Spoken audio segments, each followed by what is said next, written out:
Então, pessoal, vamos falar aqui sobre uma matéria aqui que eu vi do Bispo Macedo. Ele, de forma irresponsável, falando sobre a depressão. É, Na percepção dele, na mente dele, eu não sei de onde ele tirou essa informação. A Bíblia diz que aquele que fala, fale conforme as Sagradas Escrituras, né? Então, os falsos ensinamentos, eles não têm base bíblica, né?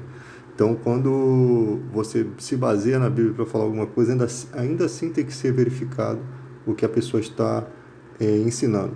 Então, a respeito da depressão, o cara, irresponsavelmente, ele diz que as pessoas que não têm o Espírito Santo, elas sofrem depressão porque elas estão possuídas pelo mal, né? Ou seja, o mal vem sobre a vida daquela pessoa e causa-lhe a depressão. E as pessoas que têm o Espírito Santo, é impossível que tenha depressão. Olha que coisa absurda, absurdamente estúpida, de ser dita por um líder de uma igreja, né, de uma grande igreja. Porque você tem vários tipos de depressão. Pessoas que têm tireoide sofrem depressão química. O próprio organismo produz uma substância que deixa a pessoa deprimida. Fora outros tipos de depressão que são causados por diversos motivos, que não são motivos espirituais. Eu estou dizendo com isso que uma pessoa não possa sofrer uma pressão espiritual e por isso ter depressão por conta disso, né? Não estou dizendo isso, eu acredito que isso possa acontecer, uma opressão maligna causar depressão, mas você não pode dizer que toda depressão é causada por um espírito maligno, porque aí você confunde a mentalidade das pessoas que frequentam a igreja. Essas pessoas, elas vão começar a se perguntar: poxa, eu estou sempre na igreja, eu tenho Deus, eu tenho servido a Deus, por que eu tenho depressão? Aí o Bispo Macedo vem e diz que a causa é maligna, ou seja, ele atrapalha o entendimento das pessoas. E aí que começa aquele negócio: você não tem o Espírito Santo, então vamos buscar o Espírito Santo, e fica aquela palhaçada, né? Porque não é dessa forma que se busca o Espírito Santo. Como que se busca o Espírito Santo? É clamando, é gritando? Não. Simplesmente é vivendo na verdade, conduzindo a sua vida no caminho de Cristo. O Espírito Santo nos dado gratuitamente como intercessor eterno. Ele vai interceder por você enquanto você estiver aqui na terra. Ele vai estar intercedendo pela sua vida, né? Não vou dizer nem eterno, porque a missão dele é uma missão terrena de interceder pelas nossas fraquezas, nos ajudar nas nossas fraquezas, porque não sabemos orar como convém.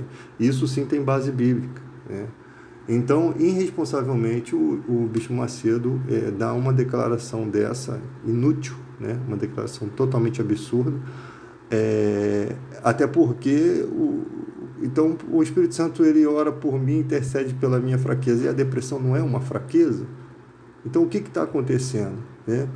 Então, problemas físicos, problemas de hormônio, problemas do corpo. Os cristãos precisam parar de negar as questões científicas, as questões da medicina. Eles precisam parar com essa ideia inútil, né, de raciocinar dessa forma. Se a gente não consegue compreender isso, como que a gente vai compreender a civilização que nós vivemos?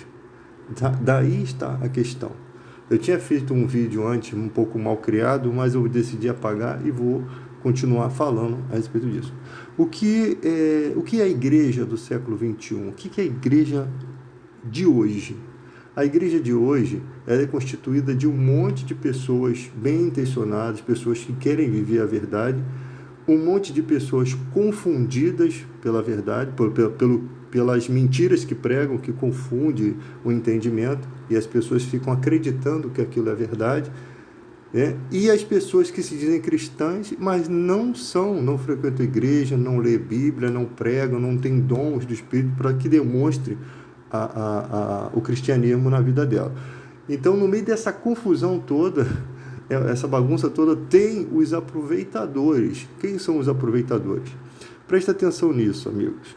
Se você tem uma pessoa que prega um evangelho que 95% das pessoas aprovam, né? Apenas 5% você tem um evangelho, posso dizer, verdadeiro. Mas se você tem um evangelho que 60% das pessoas desaprovam, tem alguma coisa errada. A Bíblia ensina, é uma só fé, um só Espírito. A Bíblia ensina a experimentar os espíritos para ver se vem de Deus. Só existe o Espírito Santo e o Espírito do engano. Então você tem que passar aquela ideia, aquela mensagem que está sendo dita e com a prova real, né, como se fosse um cálculo matemático, das Escrituras, para você descobrir a razão daquilo, se aquilo realmente condiz com a verdade, né? E muitas vezes a gente não acha a verdade nos ensinamentos, a gente acha o quê? Interesses financeiros. Isso já estava escrito que ia acontecer. Está lá escrito, farão comércio de vós, com palavras fictícias, né? Diz que tem pessoas que são infatuadas, nada sabem. Tipo, em 1 Timóteo 6,9, mostra, né, que o Deus deles é o ventre, pois se preocupam só com as coisas terrenas.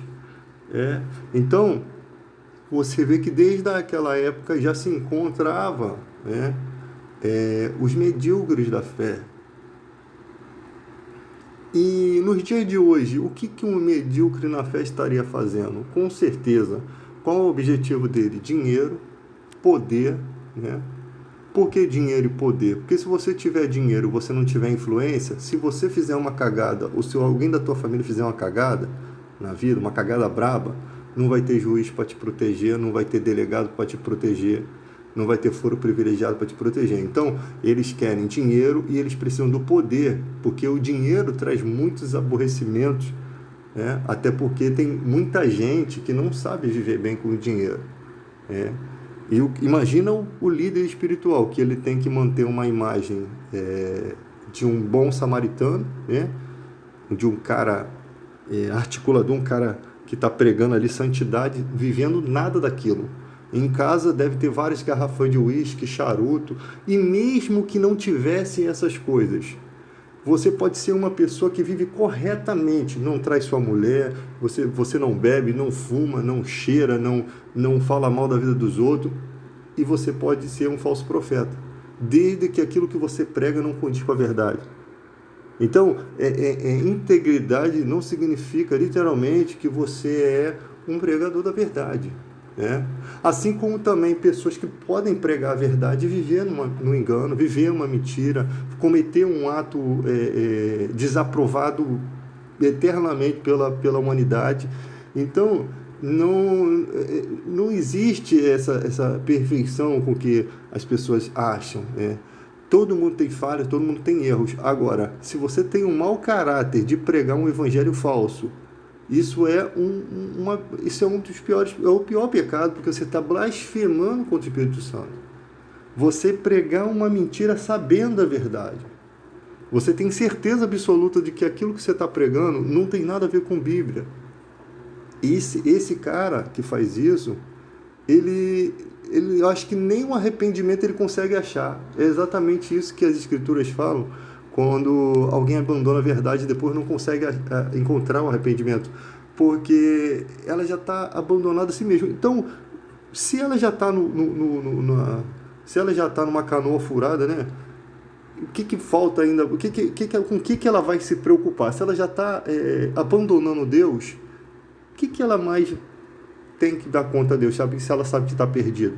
Então, por isso você vê um monte de pastores envolvidos com políticos sujos, né? E eu não sei por que a igreja se escandaliza, né?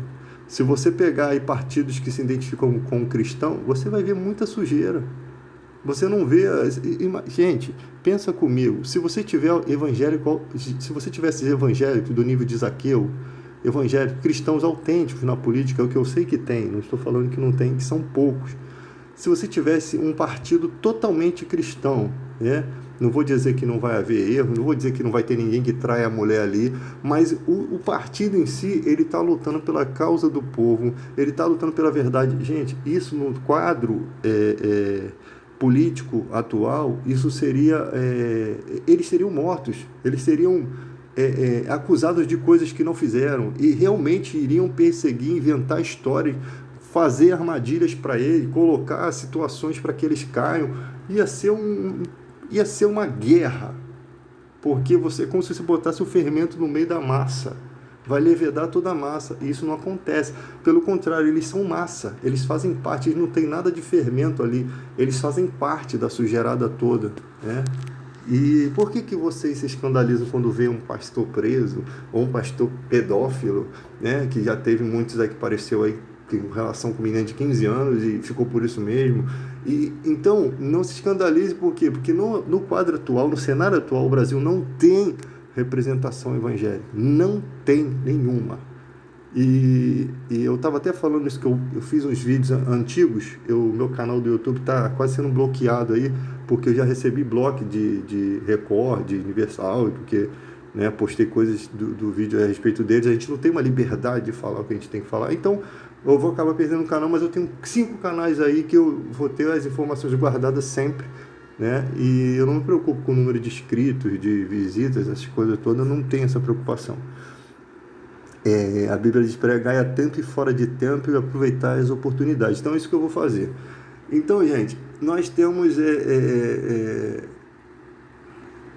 voltando aqui ao assunto, eu fiz uma pregação há um tempo atrás que eu chateado comigo mesmo.